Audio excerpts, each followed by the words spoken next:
সাংবিধানিক ও রাষ্ট্রের গুরুত্বপূর্ণ সিদ্ধান্ত নেয়ার আগে রাজনৈতিক ঐক্যমতের বিকল্প নেই বলে জানিয়েছেন বিএনপি সহ বিভিন্ন রাজনৈতিক দলের নেতারা।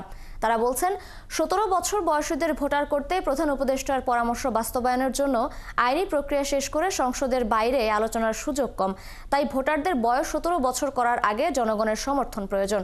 তবে সবার আগে দরকার নির্বাচন। রহিম রুমনের প্রতিবেদন।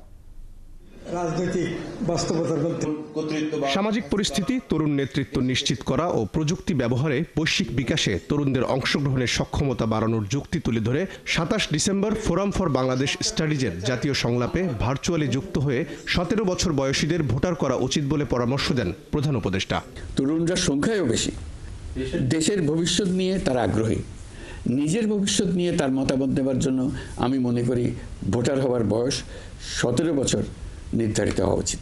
এরপর থেকে রাজনৈতিক মহলে শুরু হয় আলোচনা।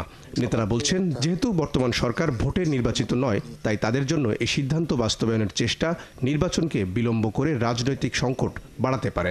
তাড়াহুড়ো করে করতে গেলে অনেক ধরনের ব্যর্থ হবার আশঙ্কা আছে, অনেক ধরনের সময়ের ব্যাপার আছে। আবার নির্বাচনের যে একটা রাজনৈতিক দল, জনগণ যে নির্বাচনের জন্য অপেক্ষা করছে গত ১৬ বছর ধরে, এটাও একটা দীর্ঘ সময়ের জন্য এটাও কিন্তু প্রলম্বিত হওয়ার একটা ঝুঁকি থাকবে। বাংলাদেশ জামায়াতে ইসলামীর নেতারা বলছেন, নির্বাচন পিছিয়ে যেতে পারে এমন কোনো সিদ্ধান্ত তারা সমর্থন করেন না। তাদেরও চাওয়া গুরুত্বপূর্ণ সিদ্ধান্ত নেওয়ার আগে রাজনৈতিক ঐক্যমত। বয়সের ক্ষেত্রে নয়, আমার মনে করি ইন্টারিম গভর্নমেন্ট এমন কোনো প্রজেক্টে হাতে নেওয়া উচিত নয় যেটি সময় জ্ঞাপন করতে পারে এবং নির্বাচনকে বিলম্বিত করতে পারে। সুতরাং আমি মনে করি এই সরকার একটি সুষ্ঠু অবাধ নির্বাচন যত তড়িৎ সম্ভব মৌলিক সংস্কার করে সেটি তারা চায় এবং সেটি করা তাদের কর্তব্য।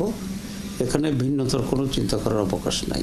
সাংবিধানিক ও আইনি প্রক্রিয়া মোকাবেলা করে প্রধান উপদেষ্টার পরামর্শ বাস্তবায়নে সবার আগে রাজনৈতিক দলগুলোর মতামত নিতে হবে বলছেন বিএনপির স্থায়ী কমিটির সদস্য আমির খসরু মাহমুদ চৌধুরী।